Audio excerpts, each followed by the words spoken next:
जय हिंद। आप सभी का स्वागत है आपके अपने चैनल प्रीवियस 24.7 पर। जितने भी अभ्यर्थी हैं जिन्होंने यूपी कांस्टेबल का एग्जाम दिया है या फिर आने वाले शिफ्टों में देने वाले हैं, उनके लिए काफ़ी ज़्यादा इंपॉर्टेंट जानकारी होने वाली है। बहुत सारे हमारे जो साथी हैं जिनके कमेंट्स आ रहे थे सेफ नंबर को लेकर के, यानी लगभग आपको कितना स्कोर करना चाहिए तो आप सेफ रहने वाले हैं। बिल्कुल ग्राउंड रियलिटी की बात करेंगे। हालांकि आप सभी देखेंगे कि वीडियोज़ वगैरह में जो भी आप यूट्यूब वगैरह पर चल रहे होंगे, उनमें बहुत सारे ऐसे बच्चे मिलेंगे जो आपको बहुत सारे ऐसा बताएंगे कि इतने नंबर कर लिए, इतने नंबर कर लिए, जिसकी जो रियलिटी है हम उसके ऊपर बात करेंगे। और पेपर का जो पैटर्न है और लगभग कितना नॉर्मलाइजेशन कब और किस शिफ्ट को ज़्यादा फायदा होने वाला है, इसके ऊपर भी हम बात करेंगे। और कैटेगरी वाइज लगभग कितना कट ऑफ है, यानी कितना नंबर आप करते हैं तो आप अपने आप को सेफ महसूस कर सकते हैं, इसके विषय में भी बात करने वाले हैं। सबसे पहले हम बात कर लेते हैं लगभग कितने बच्चे अनुपस्थित रहे हैं। देखिए, जैसा कि आप जानते हैं कि लगभग 48 लाख के आसपास फॉर्म फिल किए गए थे, जो कि पिछली बार थे। जिसमें से आप देखिए टोटल जो फॉर्म थे वो तो 52 लाख के आसपास थे, जिसमें से 4 लाख फॉर्म रिजेक्ट कर दिए गए थे। 48 लाख बच्चों का एडमिट कार्ड आया था, जिसमें से लगभग 42 लाख के आसपास बच्चों ने एग्जाम दिया था। ये पहली शिफ्ट में जो कि 17-18 फरवरी में एग्जाम्स हुए थे, जिसमें आप भी उपस्थित रहे हुए होंगे। तो अभी के टाइम पे अगर हम बात करेंगे तो ये संख्या घट गई है, काफ़ी संख्या में घटी है। आप सभी ने अगर एग्जाम दिए होंगे तो आपने भी देखे होंगे कि आपकी क्लासेस वगैरह में बच्चे के जो संख्याएं थी वो काफ़ी कम रही होंगी। और इस बार जो है केवल 42 लाख कैंडिडेट के ही एडमिट कार्ड आए थे, यानी जितने बच्चों ने पिछली बार एग्जाम दिए थे केवल उनका एडमिट कार्ड आया था। ऐसा नहीं कि 48 लाख थे तो 48 लाख के ही एडमिट कार्ड आया था, नहीं। जिन लोगों ने एग्जाम को छोड़ा था उनका एडमिट कार्ड नहीं आया है। और इसमें से भी लगभग 30 से 35% बच्चों ने एग्ज़ाम को स्किप किया है। स्किप करने का मतलब है उन्होंने वहाँ तक उपस्थित ही नहीं हुए। ठीक है, तो अगर हम बात करें तो लगभग 42 लाख से ये जो संख्या है वो घट करके वर्तमान समय में 28 लाख के आसपास ये फॉर्म बच्चों की संख्या हो गई है। देखिए, 28 लाख भी बहुत कम संख्या नहीं होती, काफ़ी एक तरीके से बड़ी संख्या होती है, जिसमें आप जानते हैं कि एसएससी के कैंडिडेट्स भी शामिल होंगे। यहाँ तक कि मैं बता दूँ आपको, जो भी बच्चे यूपीएससी वगैरह की तैयारी भी कर रहे थे वो भी इसमें आ गए हैं। ठीक है, यानी कि यूपीएससी से सीधा यूपी कांस्टेबल पे आ गए हैं। ठीक है, तो ये आप मान के चलेंगे, तो ये आप मान के चलें कंपटीशन तो है, बिल्कुल कंपटीशन है। लेकिन जिस हिसाब से जो आपको बताया जा रहा है, देखिए आपको दो तरीके से जो सच्चाई मैं आपको उसको बताता हूँ। देखिए, दो तरीके के आपको चैनल्स मिलेंगे। पहले वो मिलेंगे जो आपको कहेंगे कि आपका बस 180 नंबर पे ही हो जाएगा। कुछ बच्चे ऐसे मिलेंगे जो आपको ये बताएंगे देखिए आप 139 कर लिया, मैंने 142 कर लिया। कुछ बच्चे ऐसे भी मिलेंगे जो 148 तक बताएंगे, या फिर कुछ बच्चे ऐसे होंगे जो 135 प्लस कहेंगे। देखिए, करने वाले बच्चे करेंगे, ऐसा नहीं है। जो बच्चे अच्छी तरीके से पढ़े हुए तैयारी किए होंगे उन सभी ने किए होंगे। लेकिन अगर आप ये मान के चलिए कि 135 प्लस अगर करीब करीब मान लो 100 बच्चे भी कर लेते हैं, तो क्या सबके हो जाएंगे? नहीं। जो बच्चे वहाँ पर आपको बता रहे होंगे वो अपने घर पहुँचते पहुँचते उनका नंबर 110 होता है, 110 क्वेश्चन के आसपास हो जाता है, फिर धीरे धीरे 105 क्वेश्चन हो जाता है। और ये सब चीज़ें तब होती हैं जब उन्होंने अपनी निगेटिव मार्किंग को नहीं हटाया होता। तो ये आप ओवरऑल मान के चलिए कि जो रियलिटी है वो कुछ और है। जो आपको ऑन द कैमरा दिखाया था वो कुछ और होता है, जो रियलिटी होती है वो कुछ और होता है। अब हम बात करते हैं कि लगभग आपके कट ऑफ वगैरह क्या जाती हैं। ठीक है, इसके विषय में बात कर लेते हैं। देखिए, अगर हम बात करें, देखिए एग्जाम तो आप भी खुद भी देंगे, और जिन्होंने एग्जाम दिया होगा उनको स्वयं भी महसूस हो रहा होगा कि इन्होंने कितने नंबर्स के किए होंगे।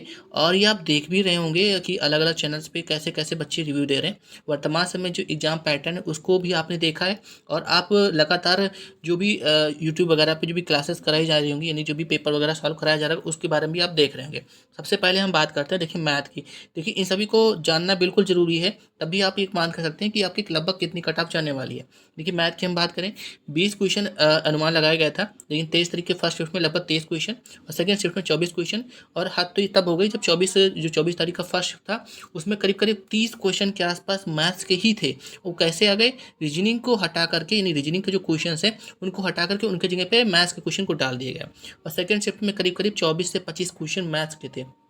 तो ये आप मान के चलिए मैथ्स के जो क्वेश्चन है वो लगभग लगभग हर शिफ्ट में बढ़े हुए हैं। और जो 24 का फर्स्ट शिफ्ट जो देखा गया उसमें ज़्यादा क्वेश्चन आपको देखने को मिलेंगे, करीब करीब 28 से 30 क्वेश्चन के आसपास उसमें देखने को मिलेंगे। तो देखिए, आपको पता है कि आपको 2 घंटे का टाइम दिया गया था। आपने बहुत सारे मॉक्स लगाए होंगे, RW पे, TW पे और टेक्स्ट बुक पे, अलग अलग जगहों पे मॉक्स लगाए होंगे। देखिए, जिन बच्चों के 10 मिनट भी लास्ट में बच रहे थे, नहीं पूरा एग्जाम सॉल्व करने के बाद भी 10 मिनट बच रहे थे, उनको भी समय कम पड़ने वाला था। और बहुत सारे बच्चे ऐसे हैं, देखिए 30 क्वेश्चन अगर आप बात करेंगे 2 घंटे में केवल मैथ्स के ही अगर दे दिया जाए तो बिल्कुल जो एसएससी के जो कैंडिडेट्स होंगे बिल्कुल सॉल्व कर देंगे, क्योंकि मैथ्स अच्छी होती है, क्योंकि वो लगातार उसकी ही तैयारी कर रहे होते हैं। लेकिन अगर हम बात करेंगे तो कहीं न कहीं टाइम कम पड़ा है। जो एक तरीके से ओरिजिनल रिव्यू जो अगर मैं बताऊँ, जो ऑन द कैमरा नहीं, जो ऑफ द कैमरा है, लगभग सभी बच्चे आपको ये कहते हुए मिलेंगे जो मैथ्स के क्वेश्चन के बढ़ जाने की वजह, यानी जो शेष हो अतिरिक्त जो क्वेश्चन आए तो उसकी वजह से बच्चों को एक तरीके से टाइम मैनेजमेंट में थोड़ी सी दिक्कत हुई है, क्योंकि वो 20 क्वेश्चन को मैनेज करके यहाँ से गए थे, क्योंकि वहाँ पे उनको 20 क्वेश्चन से ज़्यादा 25-26 क्वेश्चन और 27 क्वेश्चन तक मिल रहे हैं। तो ये आप मान के चल सकते हैं कि थोड़ा टाइम मैनेजमेंट में उनको कमी मिली है। अब जीएस की बात कर लेते हैं। देखिए जीएस साक्ष्य भी मान रहे हैं कि इस बार जो बच्चे अच्छे से तैयारी के होंगे उनके लिए एक तरीके से मॉडरेट था, बाकी जो भी एसएससी कैंडिडेट्स हैं उनके लिए मॉडरेट था, बाकी जीएस का लेवल भी थोड़ा बढ़ा हुआ इस बार रहा है। ठीक है, हम बात कर लेते हैं एसएससी कैंडिडेट्स की। देखिए एसएससी कैंडिडेट्स की बात करें तो करीब करीब 6 से 10 लाख बच्चे ऐसे हैं जो कि एसएससी की तैयारी कर रहे हैं और सीधे तौर से यूपी कांस्टेबल की भी तैयारी कर रहे हैं। देखिए 6 से 10 लाख वो बच्चे हैं जो एसएससी की गंभीरता से, बाकी देखिए तैयारी तो आप सभी कर रहे होंगे मुझे विश्वास है, लेकिन जो 6 से 10 लाख बच्चे वो गंभीरता से इसकी तैयारी कर रहे हैं, उनकी मैथ्स वगैरह बहुत अच्छी होगी। तो ये आप एक्सपेक्ट करें कि आपके 180 नंबर पे हो जाएंगे, तो ये आपकी मूर्खता है। ठीक है, 180 पे बिल्कुल नहीं होने वाला। अब हम बात कर लेते हैं कट ऑफ को लेकर के, फिर हम नॉर्मलाइजेशन पर भी आएंगे। ठीक है, तो हम कैटेगरी वाइज बात करेंगे। सबसे पहले जनरल कैटेगरी, फिर ओबीसी, फिर एससी, फिर एसटी, फिर ईडब्ल्यूएस, इन सभी के विषय में चर्चा करेंगे। सबसे पहले हम बात कर लेते हैं जनरल कैटेगरी की। देखिए अगर हम बात करें जनरल कैटेगरी की तो जैसा कि आप जानते हैं कि कट ऑफ थोड़ा सा तो हाई आपको देखने को मिलेगा, लेकिन जितना आपको बताया जा रहा है उतना ज़्यादा आपके कट ऑफ नहीं जाएगा, और जितना आपको बताया जा रहा है उतना कम भी नहीं जाएगा। तो ये आप मान के चल सकते हैं, मैं आपको जो स्कोर बता रहा हूँ वो सेफ स्कोर है।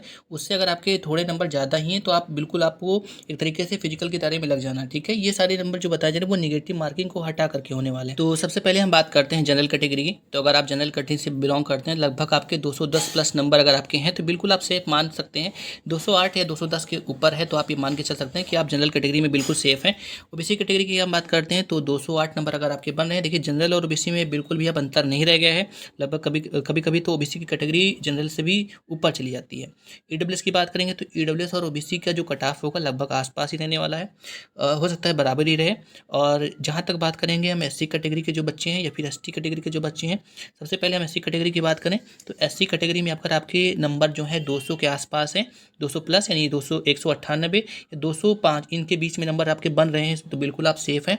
एसटी कैटेगरी की हम बात करें तो एसटी कैटेगरी के जो भी कैंडिडेट हैं उनके 185 प्लस होने चाहिए, 185 प्लस, और इन 190 के अगर मान सकते हो 192-93 के आसपास में, तो एसटी कैटेगरी के बच्चे सेफ हैं। तो ये मेल कैंडिडेट्स की बात करें, जितने भी हमारी जो फीमेल कैंडिडेट्स उनकी अगर हम बात कर रहे हैं तो इसमें जो मैंने स्कोर बताया हर कैटेगरी वाइज, उसमें से आप कम से कम 6 या 7 नंबर आप कम कर लेंगे तो आप मान कर सकते हैं कि फीमेल कैटेगरी के वो भी कैंडिडेट क्या है बिल्कुल सेफ रहने वाले हैं। नॉर्मलाइजेशन के बारे में भी बात करेंगे, चूँकि आप बात करेंगे तो देखिए एग्जाम पैटर्न तो बिल्कुल रिवाइज हुआ, ये बिल्कुल आप मान सकते हैं। जो भी बच्चे जैसे मान लीजिए कि जो बच्चे 23 तारीख को एग्जाम दिए हैं तो उनको बिल्कुल एक तरीके से अनुमान नहीं था कि क्या रहने वाला है पैटर्न, यानी कि उनको नहीं पता था कि मैथ के जो क्वेश्चन है थोड़े से बढ़ कर के आएंगे या जीएस का क्या लेवल रहने वाला है। हिंदी हालांकि सरल आई है, लेकिन मैथ्स का जो लेवल था, लेवल क्या कह रहे हैं, लेवल तो ईजी था लेकिन क्वेश्चन जो कि बढ़ गया तो टाइम मैनेजमेंट थोड़ी कमी आई। ठीक है, आपको प्रयास करना है कि आपके 115 के क्वेश्चन के आसपास आपके बिल्कुल सही होने वाले हैं। ठीक है, तो ये आप मान के चलते हैं, तो आप मान के चलें बिल्कुल स्पष्ट रूप से आप सेफ रहने वाले हैं। जनरल कैटेगरी की बात हो रही है, बिल्कुल सेफ रहने के लिए आपको कम से कम 115 क्वेश्चन के आसपास आपको करना ही पड़ेगा। ठीक है, बाकी आपने कब एग्जाम दिया है और आपका कब एग्जाम आपका रहा है, किस डेट को, किस शिफ्ट में, और आप कहाँ से बिलोंग करते हैं, यानी आप किस ज़िले से बिलोंग करते हैं, इसके बारे में आपको ज़रूर बताना है। हम बात कर लेते हैं नॉर्मलाइजेशन के विषय में। देखिए अभी तक का जो एग्ज़ाम हुआ है 4 शिफ्ट का, उसको अगर हम देखें तो नॉर्मलाइजेशन का जो सबसे ज़्यादा फ़ायदा मिलेगा वो आपके 23 और 24 तारीख के 2 बच्चों को ज़रूर मिलने वाला है। इसके पीछे का मैं रीज़न भी आपको बताऊंगा, और नॉर्मलाइजेशन पे देखिए मैं आपको एक फुल वीडियो बनाऊंगा जब मैं पूरे जितने भी एग्जाम्स के शिफ्ट हैं उन सभी को अगर मैं देख लेता हूँ, एनालाइज करने के बाद जो भी लेवल रहा है किस शिफ्ट में कितना रहा है उसके बारे में बात करते हैं। ठीक है, 23 तारीख की और 24 तारीख की अगर हम बच्चों की बात करें तो 23-24 के जो बच्चे हैं उनको कहीं ना कहीं थोड़ा सा लाभ तो जरूर मिलेगा। रीजन भी बता देता हूँ मैं। देखिए 23 तारीख के बच्चों को ज़्यादा फ़ायदे इसलिए होने वाले हैं कि उनको पैटर्न का बिल्कुल भी अनुमान नहीं था, और जो भी 24 तारीख के बच्चे थे उनको कहीं ना कहीं पैटर्न का अनुमान हो गया, या फिर जो भी 30 तारीख के जो बच्चे होंगे पीछे जो इनके जिनका एग्जाम होने वाला है, तो कहीं ना कहीं उनका हो सकता है नॉर्मलाइजेशन में पहले से ये अनुमान, ये नहीं कह रहा हूँ कि उनका शिफ्ट ईजी आएगा, लेकिन कहीं ना कहीं उनको अनुमान मिल गया है कि जो मैथ्स के क्वेश्चन है थोड़ा बढ़ करके उनको आएंगे। ठीक है, तो ये केवल अनुमान है, मैं बिल्कुल ये नहीं कह रहा हूँ। एक फुल वीडियो आएगी नॉर्मलाइजेशन के ऊपर, बच्चे पूछ रहे थे, तो ये केवल आइडिया लगाया जा रहा है। ठीक है, देखिए बाकी आपको पता है कि एक तरीके से उनको क्वेश्चन का आइडिया तो हो ही गया कि लगभग मैथ्स के, देखिए मैथ्स के जो क्वेश्चन है बिल्कुल वैसे ही आ रहे हैं, 2 DI के क्वेश्चन आ रहे हैं, प्रॉफिट लॉस के क्वेश्चन, परसेंटेज के क्वेश्चन बहुत ज़्यादा पूछे जा रहे हैं। तो ये चीज़ ठीक है। बाकी जो भी शिफ्ट हार्ड रहेगी उनको नॉर्मलाइजेशन का ज़्यादा फायदा मिलेगा। ऐसा नहीं कह रहा कि केवल 23 तारीख के, जो पीछे आने वाले शिफ्ट हैं अगर उनका शिफ्ट अगर ज़्यादा हार्ड हो जाता है तो उनको भी ज़्यादा फायदा देखने को मिलने वाला है। बाकी जो भी कैंडिडेट हैं अगर हमारे चैनल पहली बार विजिट करें तो लाइक सब्सक्राइब जरूर कर दीजिएगा।